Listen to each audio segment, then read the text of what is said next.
Hi, everyone. 2 years ago, my life changed forever. My wife, Kelsey, and I welcomed our daughter, Leela, into the world. Now, becoming a parent is an amazing, amazing experience. Your whole world changes overnight, and all of your priorities change immediately, so fast that it makes it really difficult to process sometimes. Now, you also have to learn a tremendous amount about being a parent. Like, for example, how to dress your child. This was new to me. This is an actual outfit. I thought this was a good idea. And even Leela knows that it's not a good idea. So there was so much to learn and so much craziness all at once. And to add to the craziness, Kelsey and I both work from home. We're entrepreneurs. We run our own businesses. So Kelsey develops courses online for yoga teachers. I'm an author. And so I'm working from home. Kelsey's working from home. We have an infant, and we're trying to make sure that everything gets done that needs done. And life is really, really, really busy. And a couple weeks into this amazing experience, when the sleep deprivation really kicked in, like around week 8, I had this thought, and it was the same thought that parents across the ages internationally, everybody has had this thought, which is, I am never going to have free time ever again. And somebody said it's true. Yeah, it's not exactly true, but it feels really, really true in that moment. And this was really disconcerting to me, because one of the things that I enjoy more than anything else is learning new things. Getting curious about something and diving in and fiddling around and learning through trial and error and eventually becoming pretty good at something. And without this free time, I didn't know how I was ever going to do that ever again. And so I'm a big geek. I want to keep learning things. I want to keep growing. And so what I decided to do was go to the library and go to the bookstore and look at what research says about how we learn and how we learn quickly. And I read a bunch of books, I read a bunch of websites, and trying to answer this question, how long does it take to acquire a new skill? You know what I found? 10,000 hours. Anybody ever heard this? 10,000. It takes 10,000 hours. If you want to learn something new, if you want to be good at it, it's going to take 10,000 hours to get there. And I read this in book after book and website after website, and my mental experience of reading all of this stuff was like, no! I don't have time. I don't have 10,000 hours. I am never going to be able to learn anything new ever again. But that's not true. So 10,000 hours, just to give you a rough order of magnitude, 10,000 hours is a full-time job for 5 years. That's a long time. And we've all had the experience of learning something new, and it didn't take us anywhere close to that amount of time, right? So what's up? There's something kind of funky going on here. What the research says and what we expect and have experiences, they don't match up. And what I found, here's the wrinkle. The 10,000 hour rule came out of studies of expert level performance. There was a professor at Florida State University. His name is K. Anders Ericsson. He's the originator of the 10,000 hour rule. And where that came from is he studied professional athletes, world-class musicians, chess grandmasters, all of these ultra-competitive folks in ultra-high-performing fields, and he tried to figure out how long does it take to get to the top of those kinds of fields. And what he found is the more deliberate practice, the more time that those individuals spent practicing the elements, whatever it is that they do, the more time you spend, the better you get. And the folks at the tippy top of their fields put in around 10,000 hours of practice. Now, we were talking about the game of telephone a little bit earlier. here's what happened. An author by the name of Malcolm Gladwell wrote a book in 2007 called Outliers, the Story of Success. And the centerpiece of that book was the 10,000-hour rule. Practice a lot, practice well, and you will do extremely well. You'll reach the top of your field. So the message, what Dr. Erickson was actually saying is, it takes 10,000 hours to get to the top of an ultra-competitive field in a very narrow subject. That's what that means. But here's what happened. Ever since Outliers came out, immediately came out, reached the top of the bestseller list, stayed there for 3 solid months. All of a sudden, the 10,000-hour rule was everywhere. And a society-wide game of telephone started to be played. So this message, it takes 10,000 hours to reach the top of an ultra-competitive field, became, it takes 10,000 hours to become an expert at something, which became, it takes 10,000 hours to become good at something, which became, it takes 10,000 hours to learn something. But that last statement, it takes 10,000 hours to learn something, it's not true. It's not true. So, what the research actually says, if I spent a lot of time here at the CSU library in the cognitive psychology stacks, because I'm a geek. And when you actually look at the studies of skill acquisition, you see over and over and over a graph like this. Now, researchers, whether they're studying a motor skill, something you do physically, or a mental skill, they like to study things that they can time, because you can quantify that, right?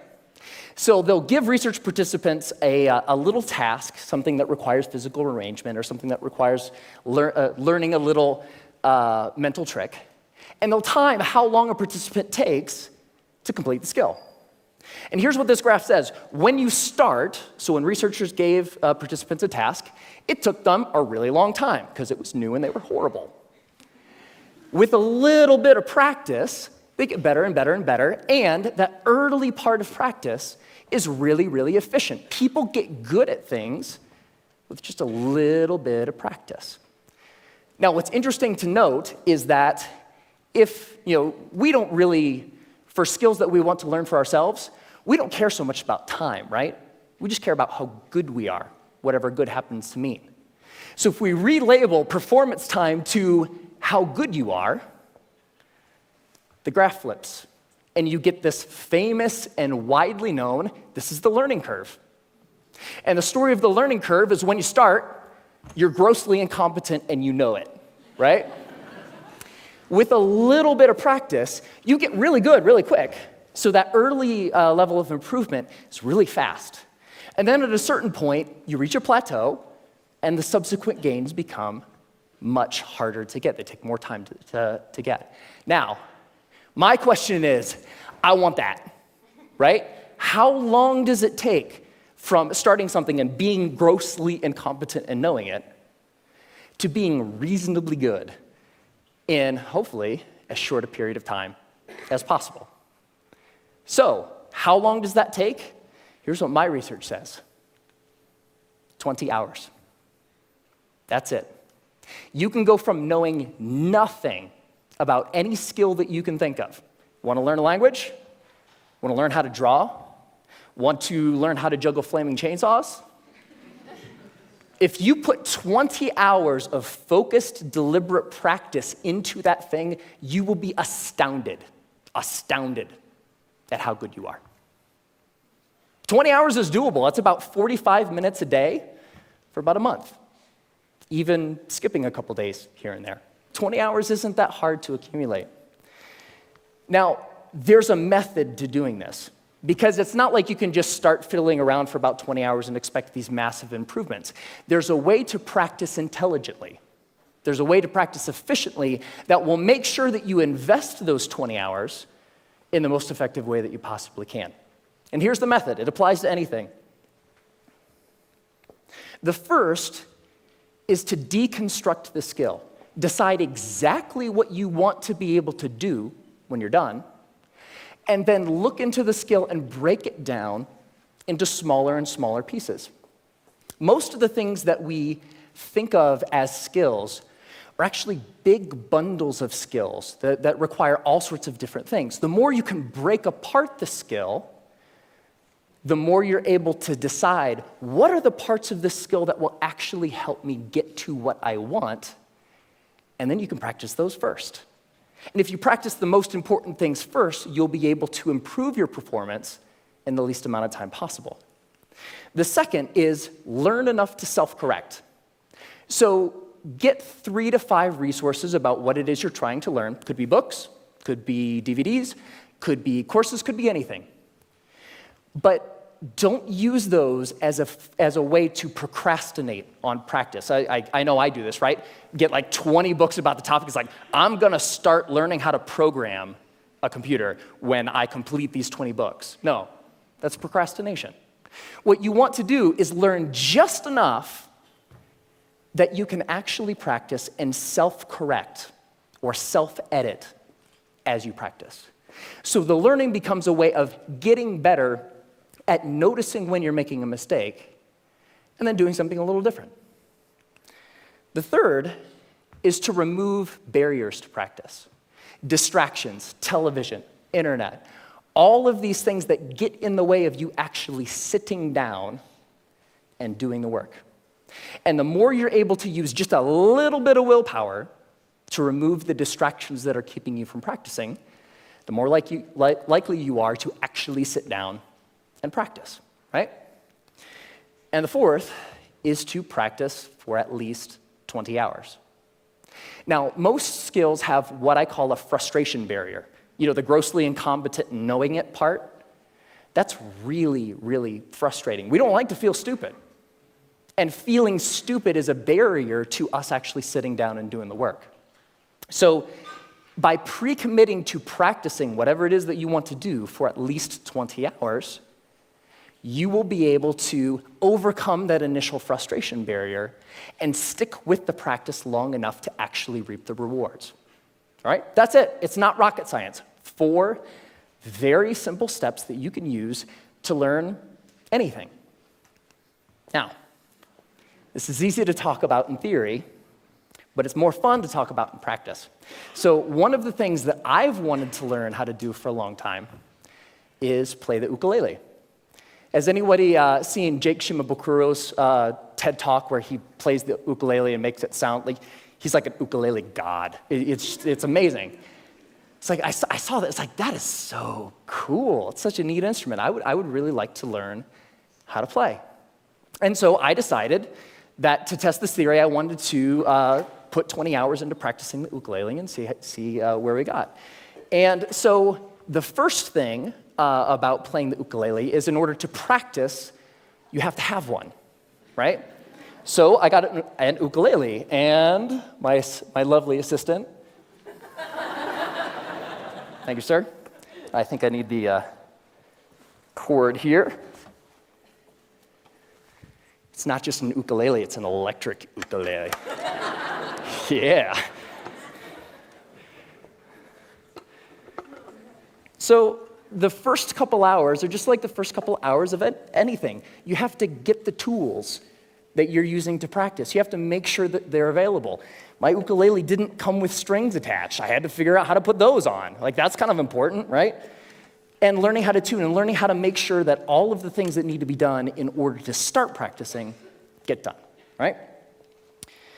Now, one of the things when I was ready to actually start practicing was I looked in online databases and songbooks for how to play songs. And they say, okay, ukuleles, you can play more than one string at a time, so you can play chords. That's cool. You're accompanying yourself. Yay, you. And when I started looking at songs, I had an ukulele chord book that had like hundreds of chords. It's like looking at this thing, like, whoa, that's intimidating. But when you look at the actual songs, you see the same chords over and over, right? As it turns out, playing the ukulele is kind of like doing anything. There's a very small set of things that are really important and techniques that you'll use all the time. And so in most songs, you'll use 4, maybe 5 chords, and that's it. That's the song. You don't have to know the hundreds as long as you know the 4 or the 5. So while I was doing my research, I found a wonderful little medley of pop songs by a band called Axis of Awesome. And somebody knows it. And what Axis of Awesome says is that you can learn, or you can play pretty much any pop song of the past 5 decades if you know 4 chords. And those chords are G, D, E minor, C. 4 chords, pump out every pop song ever, right? So I thought, this is cool. I would like to play every pop song ever. So that was the first song I decided to learn, and I would like to actually share it with you. Ready? All right.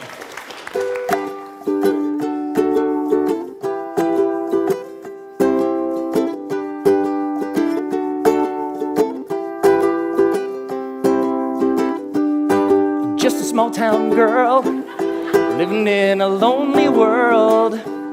She took the midnight train going anywhere. I heard that you settled down, that you found a girl, that you're married now. Every night in my dreams I see you, I feel you. That is how I know we'll go on. I won't hesitate no more, no more. It cannot wait, I'm yours. 'Cause you are amazing. We did amazing things. If I could, then I would. I'd go wherever you will. And can you feel the love tonight? Can you live with or without you? When I find myself in times of trouble, Mother Mary comes to me. Sometimes I feel like I don't have a partner. No woman, no cry, I'm on the shoulder is a dream. I come from London under. Once a jolly swag man camped by a billabong. Hey, I just met you, and this is crazy. Now here's my number, so call me. Hey, sexy lady, whoop, whoop, whoop, whoop, whoop 'em Gangnam style. Time to say goodbye. Closing time. Every new beginning comes from some other beginning's end.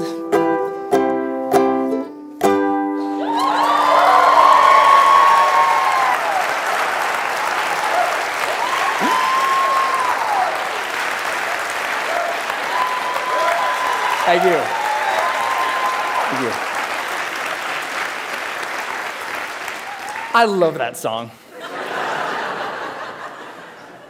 And I have a secret to share with you. So by playing that song for you, I just hit my 20th hour of practicing the ukulele. Thank you.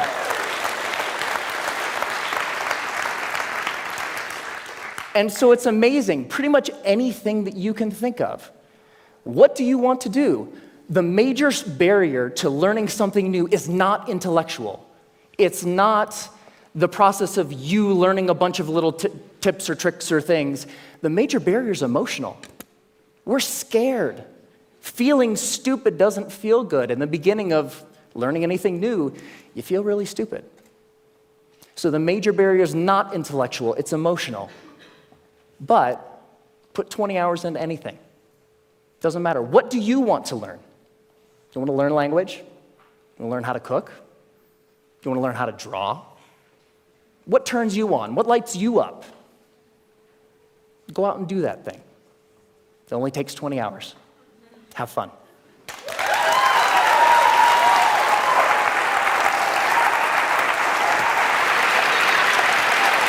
Great job.